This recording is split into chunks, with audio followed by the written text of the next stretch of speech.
Reading a section of First Chronicles with my kids, and a great question came up because it talked about how David continued to take more wives. And the question came up of, hey, is Solomon and his failings really kind of David's fault? And so we had a discussion on that with our kids about whether it was really David's fault that Solomon went the route that he did. And while it was a good discussion, I think the answer's kind of staring us in the face. It's pretty simple. The master will ask David to give an account for David, for what David did.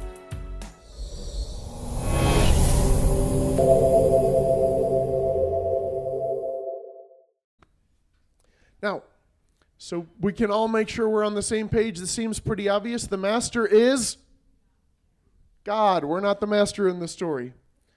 So if we're wanting to learn what we ought to do, we should look at observing the actions of the servants. And we're given two separate outcomes that happen to these servants. One good, one not so good. And I'm hoping that we all came in here today hoping to be the one who gets to hear from the God of all creation, from our Father, good job, well done, good and faithful servant. So today I want to really try not to get too ethereal with you, but just get to very practical ways, practical reasons that we can do that we can end up with the good and faithful servant ending to the story. And the first thing I want us to notice is that they were evaluated on what they themselves did. So if you're taking notes today, go ahead and write this down. This is the first thought I want to unpack today. There are no group grades for kingdom work. The master didn't look and see that there was a total of 7 additional talents across the group and say, hey, good job, guys. No, he took account with each and every one of them to see who had been faithful to their part. And so I want to start with this point today. It felt a little out of order to write it this way, but I realized if we don't start here and get this one right, then the other ones don't actually, you won't get anything out of them. We've got to start here, and candidly, I'll probably spend most of my time here as well. Because we'll never improve our walk if we're not taking ownership over our own actions and thoughts and deeds first. We don't get credit for the work that those around us have done, and we don't get a pass on needing to produce talents just because the people we're surrounded with aren't doing their own work. Our focus needs to, first and foremost, be on our own obedience as an individual servant. Now, this may seem obvious, but the devil can be sneaky, right? One of the easiest ways that we can lose sight of this is that by listening to preaching, how often do we stop and think, oh man, that other person could really hear this message, or I hope they're paying attention to this because they don't do this right.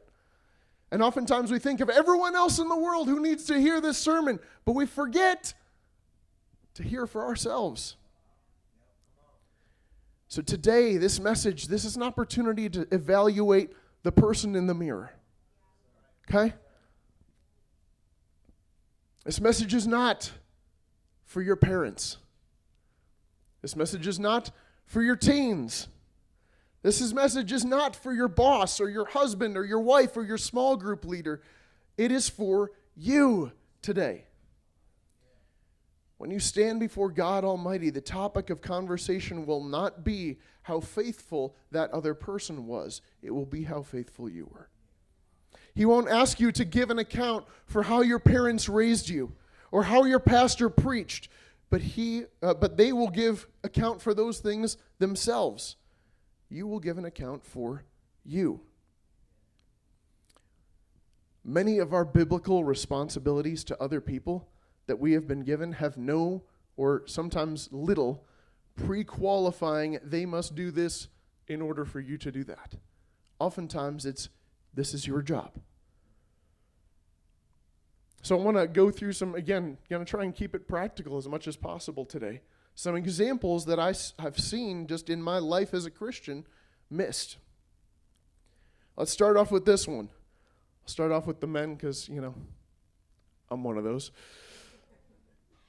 Husbands, if a verse starts with, quote, wives, comma, then guess what? The instructions that immediately follow that aren't really specifically for you. They're not to give you a checklist of things to hold over your wife to make sure that they get done. That part is written for someone else. Now, you should know.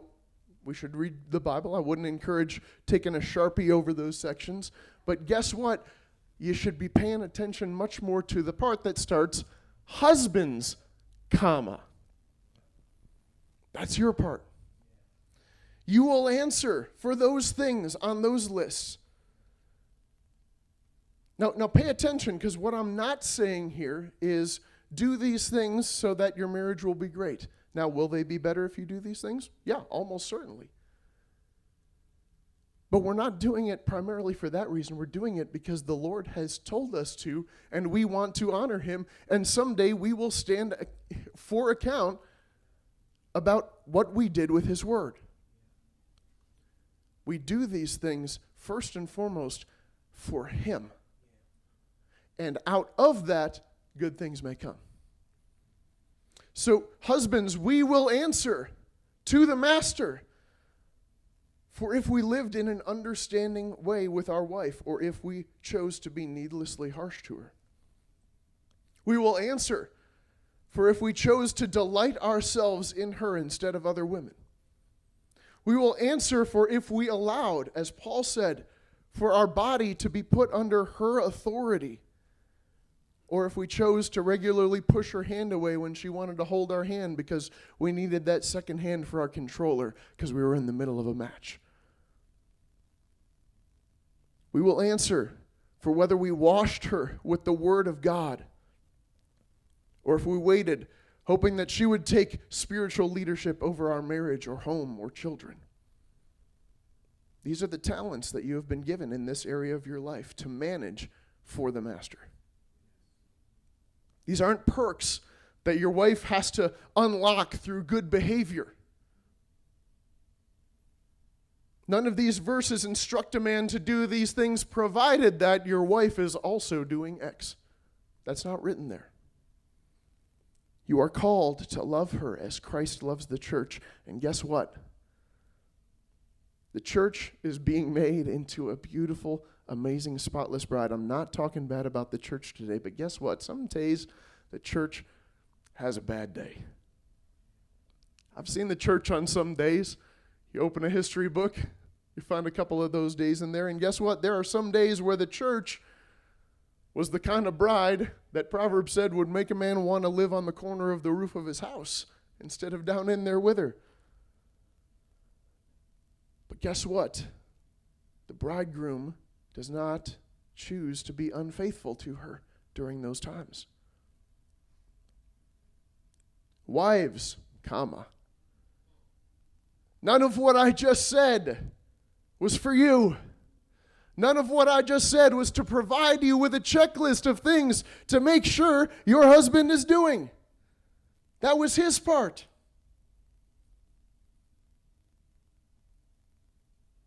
You have biblical commandments of your own. When you stand before God, the master will ask, what have you done with these things? And you will give an account for them.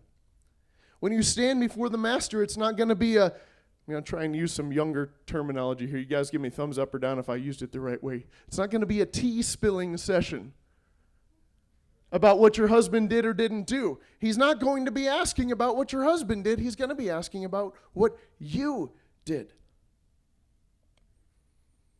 Did I use tea spilling? All right, younger Gen Z? Okay, perfect. Whew. So I want to ask, did you find ways to uplift him with respectful words? Or did you look for opportunities to remind him of past failures that have already been washed in the blood of Jesus and forgiven? Did you, just as he was commanded, yield authority of your body over to him so that he may feel cherished and welcomed, and so that he may be able to fulfill his command in Proverbs to delight himself in you? Did you trust him to learn how to lead? Or did you instruct him how you wanted to be led and insist that it must be done this way and push him inside and say, never mind, I think I'd do a better job, just let me handle it? The principle of looking in the mirror first applies to all of our relationships. I tried to pick an easy one because guess what? You share a house with someone for long enough, you'll run into some of these things. But any of our relationships, this applies. I'll give you some other examples here. Recently, I was reading a section of 1 Chronicles with my kids, and a great question came up because it talked about how David continued to take more wives. And the question came up of, hey, is Solomon and his failings really kind of David's fault? And so we had a discussion on that with our kids about whether it was really David's fault that Solomon went the route that he did. And while it was a good discussion, I think the answer's kind of staring us in the face. It's pretty simple. The master will ask David to give an account for David, for what David did. He will not ask him what Solomon did, but he will ask him if he was a good example for Solomon. David will give an answer back to the master for what David did. Solomon will have to answer for the talents that Solomon was given.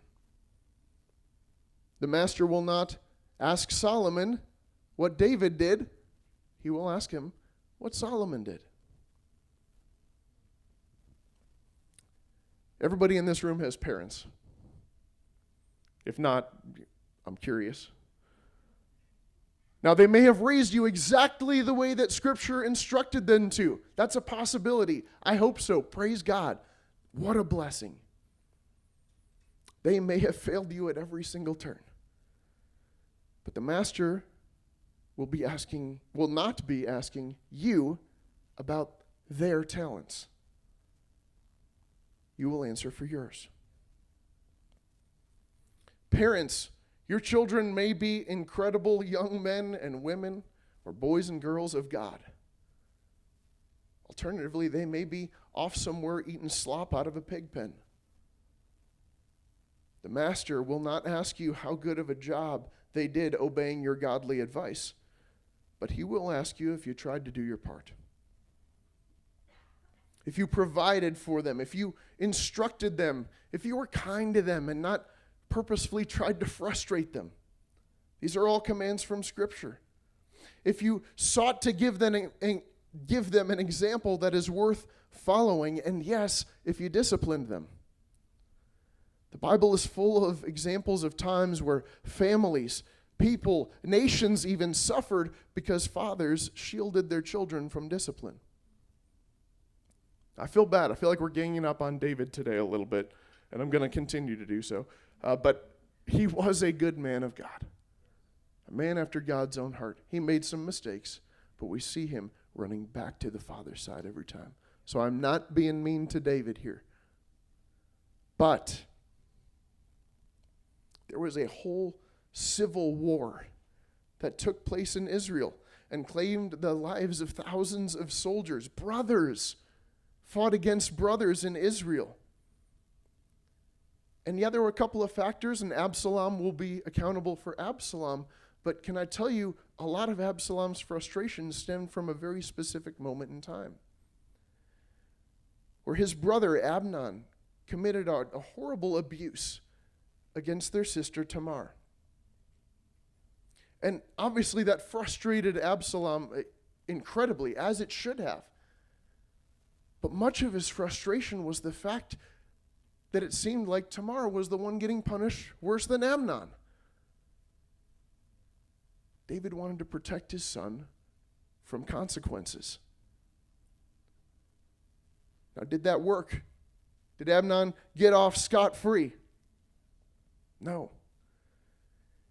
By trying to spare his son from punishment, he created the conditions where Amnon was then assassinated, and then the whole nation of Israel was drug into it and caused to suffer alongside.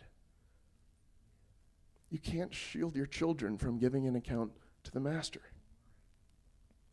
We read about Eli, the prophet Samuel's mentor. He tried to shield his blaspheming sons from their punishment.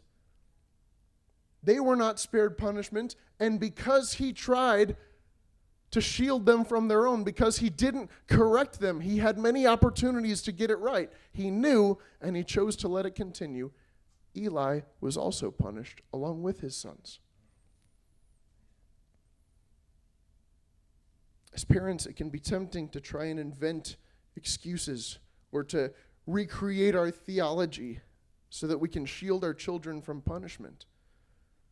But it's important to recognize that regardless of what we do to shield them from punishment, they will stand before the master.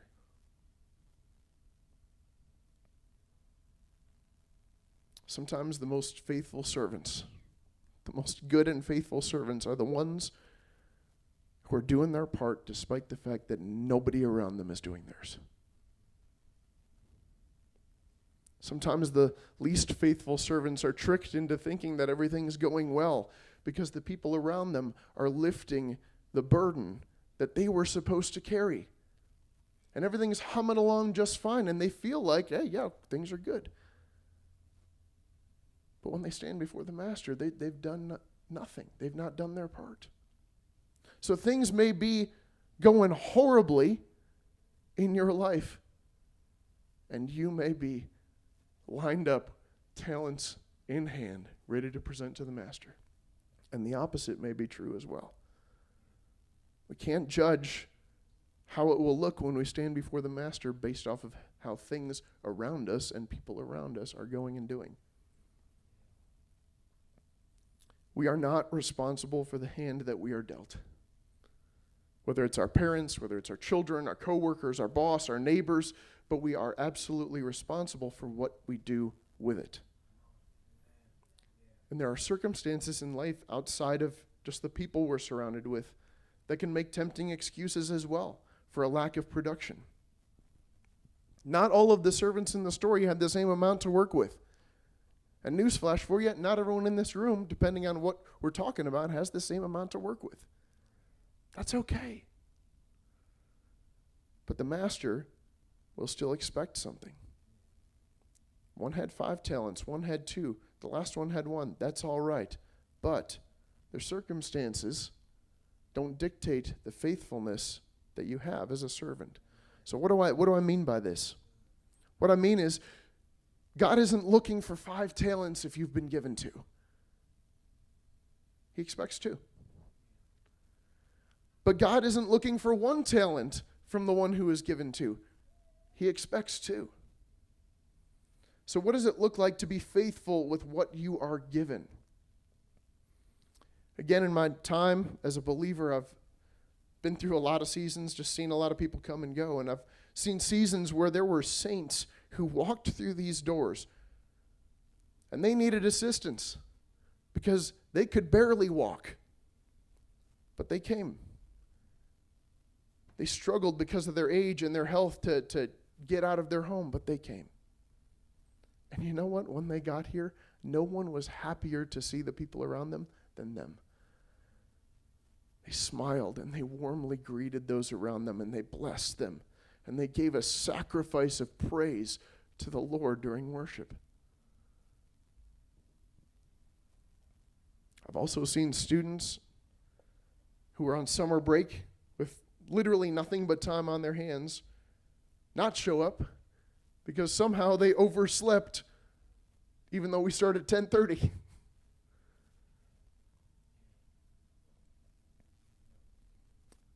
I've seen people continue to serve in their volunteer roles, going through unspeakable heartbreak. And I've also seen people take 2 months off of church because they needed space to heal from their church hurt, because their feelings got hurt and offense took root from something that a leader said. And guess what? More than 50% of the time, I don't know how much it is, but it's the majority, I would say, there was a misunderstanding about what was said in the first place. when the master comes, our circumstances are not going to be a viable excuse for not bearing fruit. Look back at our starting verses. The one who produced nothing gave excuses and reasoning to the master, but the master saw the real problem. The servant said, I was afraid, and that kept me from doing anything. But what did the master say? I'm inclined to think that the master probably knows a little better than the servant. Did the master say, oh yeah, fair enough, I am pretty scary? No. What did he call him? He said, you slothful, lazy servant. People, there's a whole sermon to be preached about that. I thought you were a hard man reaping where you'd, and unpacking that. What does that mean? That's a message for a different day. I think I look at this and I say, kind of that part doesn't matter, because what did the master say? No, that doesn't seem to be the problem. I think you just didn't want to do it.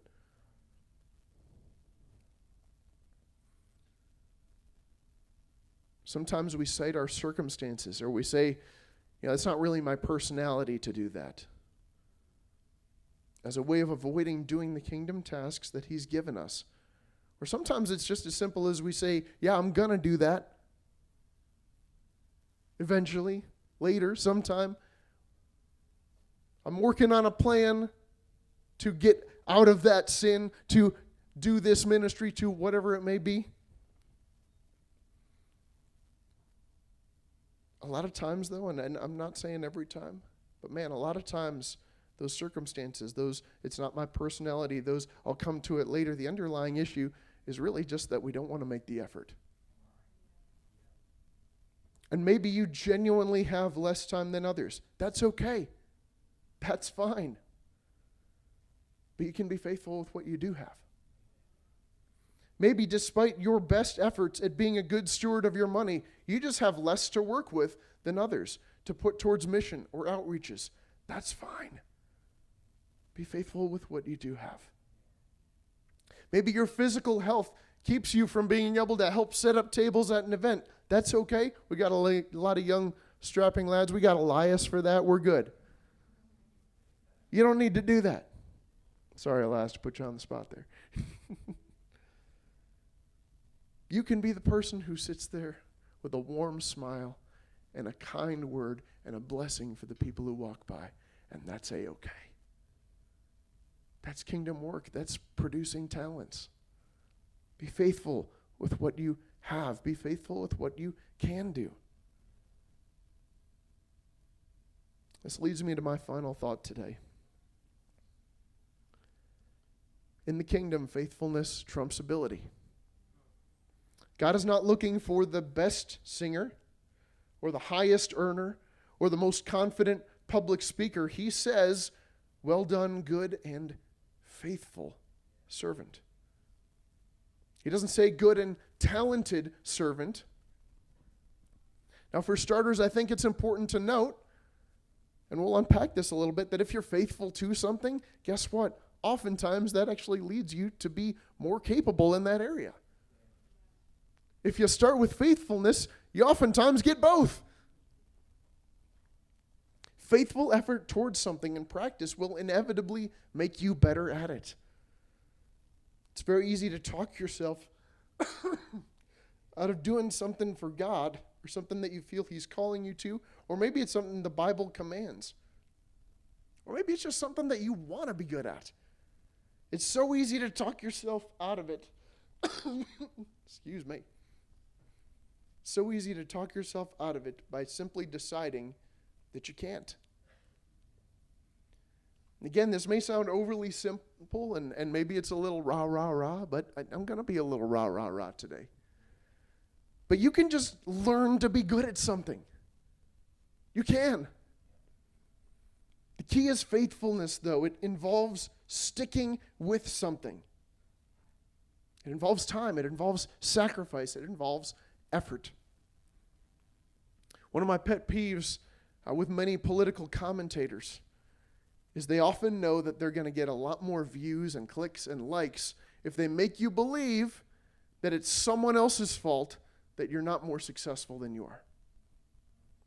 Now, to be clear, there's definitely some stuff that could be fixed, for sure. We've got work to do. I'm not pushing that to the side, right? We're not living in kingdom utopia with our governance right now. We got work to do, and we should be faithful to it. We should push for those things. However, who you become in your life at the end of the day is still, I'm going to say, at least 90% up to you. You can decide. Getting where you want to go may require hard choices, may require sacrifice, but at the end of the day, nobody has a greater say in who you become than the person in the mirror. So I hesitated to put this example in because it feels very kind of self-centered. I don't know. Sorry. But I feel like it helps illustrate a point. So recently, as a bucket list type thing, I signed up for a lifting competition. It was fun. I had a blast.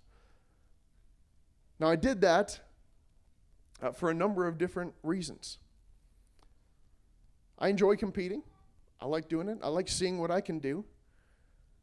And I've learned to love lifting. It's fun. And tell you what, I showed up and I did okay. I was in the novice class. That's all right. But I held my own with the novice class guys, and one of the events I ended up taking first in. That was cool. It happened to be the one I trained the most in,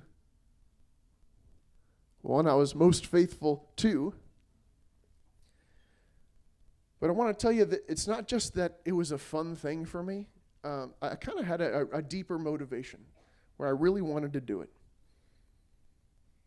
It was important for me to sign up and to do my best. And some context around why, we got to jump back to 9th grade. It was my last year of doing football before I quit.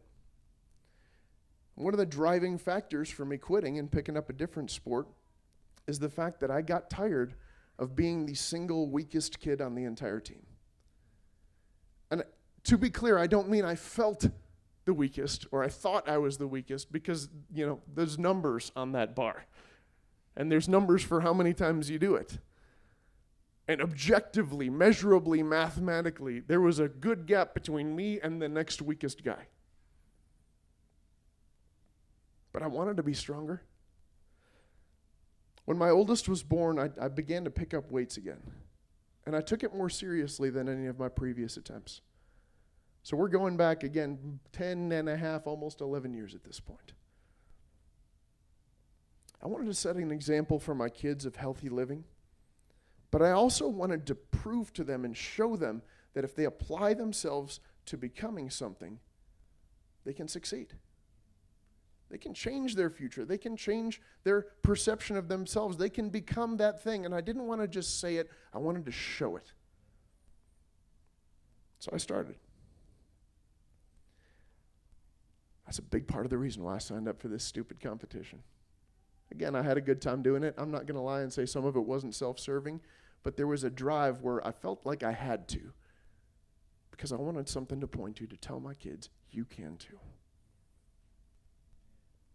I wanted them to know that if their dad, who would go to the locker room with a red face from embarrassment and frustration because I was the only one who struggled to bench that stupid empty bar with nothing on it for more than a couple of times, if that guy could come home with a win in deadlift, and could come home with a nice little medal saying that he got on the podium at a strongman event, then they're capable of figuring something out too.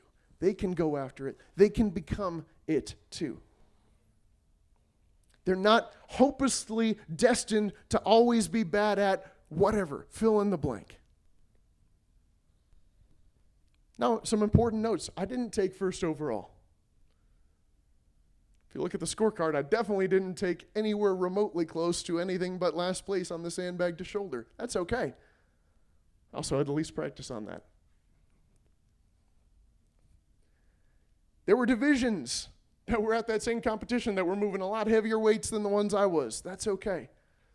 And I'll tell you what, there's probably out there some guy in Latvia or Iceland who does construction work who could have come off the street having never touched a weight and probably still beaten me at every event. But I didn't have to be the best. I just had to prove that consistency and effort does pay off. So guess what? You may not be as good of a singer as someone on the worship team who just has an innately good sense of pitch. You may be better than them. You may not. That's okay. You don't have to be that. But you can stretch yourself to be more confident and loud and vocal in your praise that you offer to God. You don't have to be as good of a Christian apologist as those guys on YouTube that we all want to be like. But you can learn and choose to practice and be better than you are today. For me, my progress involved a few things. Thing number one is I had to start. Again, going back to that, I just had to go. No more waiting for the right conditions. I said it was when my oldest was born. Those of you who have heard the stories about how our children have slept, can I tell you, it's not an opportune time to start lifting when you're awake with a sleepless child, like all night, every night. That was not ideal conditions, but I just had to go. That was thing one. That's important. You got to start. You can't just continue to wait for the right thing. I had to stop endlessly researching and making plans for when I do start. I had to accept the fact that I was going to make mistakes and guess what? Get hurt along the way. Sometimes worse than others. That's all right. I had to surround myself with people smarter than myself in that particular area and humble myself and ask them for help. And the number one thing that I had to do is I had to keep showing up. During the first few years, I would get out of the habit if I got sick or was on vacation or just not seeing progress. And man, it would be months off of a break. But something would get a hold of me and I'd say, no, I don't want to be that. And I'd start again. And eventually, over the years that followed, those breaks would shorten. I would find ways to work out when I was on vacation and the kids were napping. I'd get injured and then I'd ask a knowledgeable friend that I'd made along the way, hey, what can I safely do? And I'd do that as hard as I could while I waited to be able to do the other thing again. Now, despite what, I had to slip this quote on here, so those of you who know me. Despite what legendary strongman John Paul Sigmarsson says, that there is no reason to be alive if you can't do deadlift.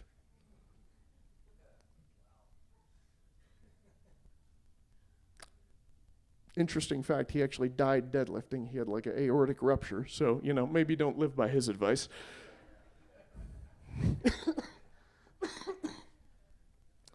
But despite that, I don't actually think that's the most, sorry, that was really morbid. I don't think that's actually the most important thing. There are things infinitely more important than life than that. But can I tell you, learning that mindset there helped me to apply that mindset to the other areas that are actually important. Instead of stressing out over how I could come up with a one-up, even more romantic than last time, something for Valentine's Day or anniversaries. And I hope I didn't just quit trying there. But instead of waiting for that one thing and trying to make it perfect and not doing anything else outside of that, I learned, I can get a whole lot further by just connecting with Stacy more, by doing things together on a day-to-day basis. And I'll give credit to her. She helped a lot to build that structure. But I learned, that's actually doing a lot more for us than the one or two big things each year. I realized that trying to be consistent in reading and discussing a chapter out of the Bible with my kids around breakfast is actually doing probably more to disciple them than all the other stuff I was trying to do. Go back to the first parable where we started. What did Jesus say? He said, faithfulness in the little things, the day-to-day things, the mundane things, prepares you for the bigger and greater things. There's another aspect of faithfulness that makes you a good servant outside of the fact that faithful practice will make you more skillful. There's a value in faithfulness just at face value, faithful for being faithful's sake. When we were picking out baby names for our youngest, the name Caleb came up. Now, I'm big on being intentional with name meanings for our children. And so I looked up the meaning of the name Caleb, and it blew me away. You ready for it? It means like a dog. Now, at first glance, that did not sound terribly complimentary. But upon digging a little bit deeper, I actually kind of really fell in love with the name. Because it doesn't just mean like a dog. It means like that devoted dog that has lived with you your whole life, and it's at your side. And it stays with you. And when you go into the other room, it follows you because it just wants to be wherever you are. It's eager to stand next to you and to look up at you and to just wait for you to speak. To wait for the master to reach down and touch it. Just enjoys your company. That's faithfulness. The master is looking for you to be faithful in your kingdom work. Yes, we've talked a lot about doing something with your talents. Yes, absolutely. Not undoing anything that I've said, but can I tell you, it's just as important that your faithfulness be found in just being present at his side. Abiding in him is what Jesus said. Being eager to hear from him. Being eager for the master to reach down at his side and feel your head and touch you. So should we be useful servants and not lazy? Absolutely. But we need to not lose sight of the fact that all of this comes, again, from that place of abiding. You know, struck just thinking about this image, you know, that there was a time where someone who used to be at the master's side daily wasn't there one day. We go back to Adam in the Garden of Eden. What did he do? In the cool of the day, he was by God's side and he spoke with him. He was present. He was devoted. But there was a day that he wasn't there. And what did the master ask? And he knew the answer, but it's important that this is what he asked. He said, Adam, where are you?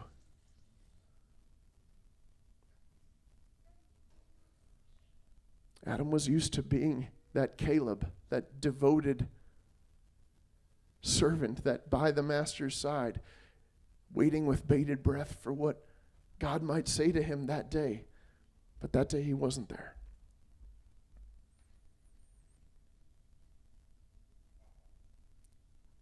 Can I tell you, God is not asking for you to be the good and talented servant this morning.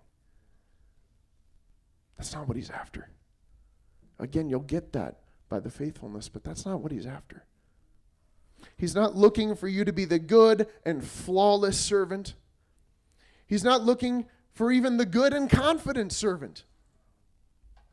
He's looking for the faithful one. He's looking for the one that's not distracted by what everyone around you is or isn't doing. That's the one he's looking for. He's looking for the one who isn't making excuses why other people should be doing this instead of me because they're probably better suited for it. He's looking for the one who just does it. He's not looking for the one who's resigned to never be good enough. So I might as well dig a hole and stick my tail in the ground and cover it up and never bother using it. He's looking for the faithful one. So today as we close, I want to invite you to come to the altar to display that devotion to him, that faithfulness to him. And there's a number of things we hit on today. If something touched your heart, do business in that area. So maybe today if you came in and there's a sin that you know you need to turn away from today, but you've thrown in the towel, you've buried it in the ground, but you need to produce something because he's going to ask you for an account. If that's you today, and you know I'm going to have to stand and give an account for this, and I have not cared, then you need to come.